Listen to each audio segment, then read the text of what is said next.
पत्थरबाजों के नाम के साथ उनकी पिक्चर रिलीज कर दी गई है। अब इनकी असली पिक्चर बनाएगी यूपी पुलिस, क्योंकि योगी का मैसेज क्लियर है कि संभल के पत्थरबाजों में फरहान हो या फरहाना, सलमान हो या सलमा, पत्थरबाजी करके हिंसा और दंगा फैलाया है तो अब एक्शन के लिए भी तैयार रहो। भाई पत्थर चलाने का कलेजा है तो कानून के हिसाब से जो कार्रवाई होगी उसको भी सहने का कलेजा रखो। इतने से ही पत्थरबाजों के सारे हमदर्द तड़प उठे। संभल में सनातन की लड़ाई लड़ रहे वकील विष्णु जैन को जान से मारने की धमकी दी जा रही है। इसके बारे में आगे आपको बताऊंगा, लेकिन पहले देखिए संभल हिंसा को लेकर योगी आदित्यनाथ कैसे सबको टाइट किए हुए। जहां एक तरफ हिंसा की पूरी रिपोर्ट लखनऊ भेज दी गई है तो वहीं दूसरी तरफ संभल हिंसा में शामिल दंगाइयों के पोस्टर लगाने शुरू कर दिए गए। लोगों से संभल हिंसा के इन आरोपियों की पहचान करने की अपील की गई।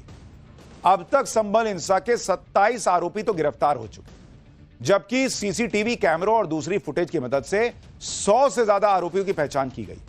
अब पब्लिक प्लेसेस पर संभल हिंसा के इन पत्थरबाजों और उपद्रवियों के पोस्टर लगा रहे। हीरो बनने का शौक था ना, तो पोस्टर लग रहा है तुम्हारा। खबर है कि इन आरोपियों की पहचान बताने के लिए इनाम भी घोषित किया जा सकता है। योगी सरकार ने साफ कर दिया है कि संभल हिंसा के आरोपियों से नुकसान की वसूली भी करेंगे। सीएम योगी लगातार कहते रहे कि यूपी में हिंसा भड़काने की किसी भी कोशिश को बर्दाश्त नहीं करूंगा। इसलिए संभल के मामले में भी पुलिस ने साफ कह दिया कि हिंसा के जिम्मेदार हर शख्स पर सख्त कार्रवाई हो, चाहे वो हिंसा के लिए उकसाने वाले लोग हैं या फिर हिंसा में शामिल लोग। मुरादाबाद के कमिश्नर को एक बार सुनिए, फिर आपको बताता हूं संभल मामले में नया खुलासा क्या हुआ है। लेकिन आवश्यकता पड़ने पर कोई भी चीज करेंगे। जो समाज विरोधी तत्व हैं उनको चिन्हित जरूर करेंगे, जो उकसाने वाले तत्व हैं उनको भी चिन्हित करेंगे, और जो लोग इस साजिश में शामिल हैं उनको भी बेनकाब करेंगे। यहाँ तक जो गुटों का या जातिगत संघर्ष है उसके पहलू पर जैसे साक्ष्य आएंगे, हम जांच कर रहे हैं, जैसे साक्ष्य आएंगे उसके अनुरूप कार्रवाई करेंगे। जैसे जैसे संभल हिंसा की जांच आगे बढ़ रही, हिंसा को लेकर हैरान करने वाले खुलासे भी हो रहे। संभल में 24 नवंबर को जामा मस्जिद के पास हुई हिंसा का एक नया वीडियो पुलिस के हाथ लगा है। इस वीडियो में एक घर की छत पर खड़ी महिलाएं पुलिस पर पत्थर बरसाती नजर आ रही हैं। आप देखिए, चाची जो है वो छते से फेंके जा रही हैं, दन दन फेंक रही हैं पत्थर। दावा किया जा रहा है कि जिस घर के पास ये महिलाएं पत्थरबाजी कर रही हैं वो घर समाजवादी पार्टी के सांसद जियाउर रहमान के घर के बिल्कुल पास है। अब बताइए, नीचे ये लोग पत्थर चला रहे हैं, कोई बंदूक चलाता दिख रहा है, यहां महिलाएं पत्थर चला रही हैं। पुलिस वीडियो के आधार पर पत्थरबाजी में शामिल महिलाओं की तलाश कर रही है। इस बीच इसी इलाके की 3 पत्थरबाज महिलाओं की पुलिस गिरफ्तारी भी कर चुकी है। पुलिस की गिरफ्त में खड़ी रुकैया, फरहाना और नजराना उन महिलाओं में शामिल थीं जिन्होंने हिंसा वाले दिन पुलिस पर जमकर पत्थर चलाए थे। अब तीनों जो हैं वो गिरफ्तार कर ली गई, और उसमें से तो सब उम्रदराज हैं भाई। ऐसा नहीं है कि कोई यूथ वाला मामला है कि खून उबाल मार गया। सोचिए, महिलाएं पत्थर चला रही। संभल पुलिस ने उन पत्थरबाजों के नाम और तस्वीरें जारी की हैं जिन्हें सलाखों के पीछे भेजा जा चुका है। अब पुलिस जेल भेजे जा चुके आफताब, बाबू, फरदीन, फिरोज, गुलबुद्दीन, गुलफाम, हैदर, नदीम, रहमान, रेहान, सलीम, सलमान, समीर, शादाब, सुल्तान, आरिफ, तहजीब, याकूब और यामीन के खिलाफ आगे की कार्रवाई में जुटी। ये सारे भाई अब जेल में। यानी संभल हिंसा के आरोपी जहां भी छिपे हैं अब वो बचते तो नहीं दिख रहे। आरोपियों की तलाश में पुलिस जगह जगह छापेमारी भी कर रही है। सीसीटीवी और वीडियो में जो आरोपी दिख रहे हैं उनके पोस्टर लग रहे हैं, लेकिन जिनकी तस्वीरें सामने नहीं आई हैं वो भी पुलिस के रडार पर आ चुके हैं। मतलब ये नहीं कि वो बच जाएंगे। 24 नवंबर को हिंसा वाली जगह यानी जामा मस्जिद के आसपास जिनके मोबाइल फोन एक्टिव थे उनका भी डेटा जुटाया जा रहा है। सूत्रों का दावा है कि हिंसा वाले दिन कई ऐसे मोबाइल नंबर मस्जिद के आसपास एक्टिव मिले जिनका उस एरिया से कोई लेना देना नहीं है। तो जो भाई लोग सोच रहे हैं कि हमारी तो फोटो नहीं आई, हमारी तो किस्मत चमक गई, हम बच गए, मोबाइल नेटवर्क उसका क्या। कई सोशल मीडिया अकाउंट्स को भी आइडेंटिफाई कर लिया गया है, जबकि कुछ व्हाट्सएप ग्रुप की चैट भी पुलिस के हाथ लगी है जिनके जरिए लोगों को भड़काया गया। गिरफ्तार किए गए आरोपियों के 25 से ज्यादा मोबाइल फोन्स को जांच के लिए फॉरेंसिक लैब भेजा गया है। इन फोन से डिलीट डेटा को रिकवर किया जाएगा ताकि हिंसा की प्लानिंग का पता चल सके। संभल में शाही जामा मस्जिद का जो सर्वे हुआ वो भी कानून के तहत हुआ, कोर्ट से मंजूरी मिलने के बाद हुआ, और संभल हिंसा को लेकर पुलिस जो भी कार्रवाई कर रही है वो भी सबूत जुटाने के बाद हो रही है। लेकिन समाजवादी पार्टी के अध्यक्ष अखिलेश यादव को या तो पुलिस की ओर से जारी सबूत नजर आ नहीं रहे या वो देखना नहीं चाह रहे, क्योंकि अपने वोट बैंक के छिटक जाने का खतरा दिखता है उन्हें। आज भी अखिलेश यादव ने संभल में शाही जामा मस्जिद के सर्वे पर सवाल उठाते हुए ट्वीट किया। उन्होंने कहा कि न्यायिक प्रक्रिया का आधार साक्ष्य होना चाहिए, स्वप्न नहीं।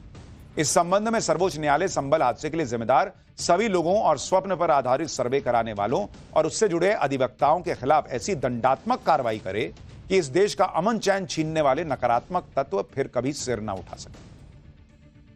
वकील पे कार्रवाई हो जाए, सर्वे करवाने वाले पे कार्रवाई हो जाए, पत्थर चलाने वाले पे कार्रवाई हो, ये नहीं लिखे। आप सोचिए ना बॉस, इन लोगों की हिम्मत कैसे बढ़ती है। ये जो आपराधिक छवि के लोग हैं जो पत्थर चला रहे हैं, उनको हिम्मत यहीं से तो मिलती है।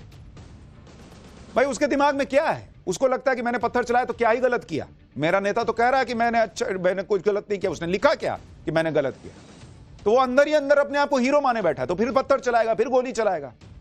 ये तो मुसलमानों को समझना चाहिए भाई कि तुम्हारे जो आपके साथ खड़े दिखने वाले नेता हैं वो तो बाहर है भाई, बंगले में रह रहे हैं। आपका बेटा गया जेल पत्थर चलाकर, क्या मिला उसको? साफ है अखिलेश यादव के निशाने पर संभल में सनातन के लिए लड़ाई लड़ रहे सुप्रीम कोर्ट के वकील विष्णु जैन। कैसे संभल हिंसा पर हो रही बयानबाजी से विष्णु जैन की जान खतरे में आ गई और उन्हें सोशल मीडिया पर आतंकवादी घोषित किया जा रहा है, इसके बारे में आज आपको आगे बताऊं। पहले सुनिए अखिलेश यादव के चाचा रामगोपाल यादव किस तरह संभल हिंसा के आरोपियों पर कार्रवाई करने के लिए पुलिस और प्रशासन के अधिकारियों की तुलना आतंकियों से कर रहे हैं। आतंकियों से भाई। और संभल से अखिलेश यादव की पार्टी के सांसद और हिंसा के मामले में आरोपी नंबर 1 जियाउर रहमान बर्क पुलिस की कार्रवाई से किस तरह भड़के हुए हैं, यह भी अपने आप में बताता है कि वोट बैंक पॉलिटिक्स क्या होती है। अखिलेश यादव की बेचैनी ज्यादा है, इसलिए वो सपरिवार संभल हिंसा के लिए योगी सरकार को घेरने में जुट गए। दूसरी तरफ संभल जाने का ऐलान कर चुके राहुल गांधी ने फिलहाल अपनी पार्टी के सांसद इमरान मसूद को आगे कर दिया, जो लगातार संभल हिंसा के लिए मस्जिद के सर्वे को जिम्मेदार ठहरा रहे। सुनिए संभल हिंसा पर कांग्रेस सांसद इमरान मसूद ने क्या कहा और उस पर केंद्रीय मंत्री गिरिराज सिंह ने क्या जवाब दिया। जितना हमारे में दम है हम लड़ाई लड़ेंगे, हम लड़ेंगे, हम अपने अधिकार के लड़ेंगे। देश के अंदर जो संविधान ने, बाबा साहब के संविधान ने हमें अधिकार दिए हैं, उन अधिकारों के संरक्षण के लिए हम लड़ेंगे। जो भारतीय जनता पार्टी के नेता बयान दे रहे हैं कि अगर इस तरीके की पत्थरबाजी होगी तो उनके साथ क्या सुलूक किया जाएगा? बिल्कुल एक बात, पत्थरबाजी जो जाकर के मुझे बताइए, वहाँ सर्वे टीम गई थी, सर्वे टीम के साथ वो लोग असामाजिक तत्व क्यों गए, क्यों नारेबाजी की वहाँ जाकर के मस्जिद में? आप मस्जिद में जाकर के दूसरे की भावनाओं का हाथ क्यों कर रहे हैं? अगर आपकी भावना हाथ होती है तो दूसरे की भी तो होती है ना। क्यों कर रहे थे? कौन थे वो लोग? कौन गए थे मस्जिद में नारेबाजी करने के लिए? पहली बात तो ये है कि गोली की चर्चा सब कर रहे हैं, ये चर्चा कोई नहीं कर रहे हैं। आखिर वो भीड़ जुटी कैसे? आखिर वो भीड़ पत्थरों के साथ कैसे सजग हुई? इमरान मसूद जिनके मन में, दिमाग में जिहाद छुपा हो, वही है ना जिन्होंने कहा था कि मोदी का सर तन से जुदा करने वालों को इनाम दूंगा। ये क्या बोलेंगे? इनको तो शर्म करनी चाहिए। इनको ऐसी बातें इनके मुंह से शोभा ही नहीं देता। आतंकवादी डराते हैं, धमकियां देते हैं, जैसे और कुछ लोग धमकियां देते हैं कि ऐसा कर देंगे, तो वो अधिकारी न रह के आतंकवादी हो गए और आतंकवादियों की तरह बिहेव करने लगे, आम जनता को भी आतंकित करने का काम करने लगे। संभल जल रहा है। संभल के अंदर जो पुलिस प्रशासन का पूरी तरह से इस घटना को अंजाम देने में इसमें हाथ है और पूरी अपनी लापरवाही और नाकामी को छुपाने के लिए लगातार अपने बयान को बदल रहे हैं। आपने देखा होगा पहले बयान उन्होंने दिया कि पुलिस और प्रशासन, पुलिस की तरफ से कोई गोली नहीं चली, और उसके बाद में जब वीडियो वायरल हुई तो बैकफुट पे नजर आ रहे हैं। फिर उसके बाद उसको दूसरा रुख दे रहे हैं, कह रहे हैं कि 2 गुटों के बीच में ये संघर्ष हुआ।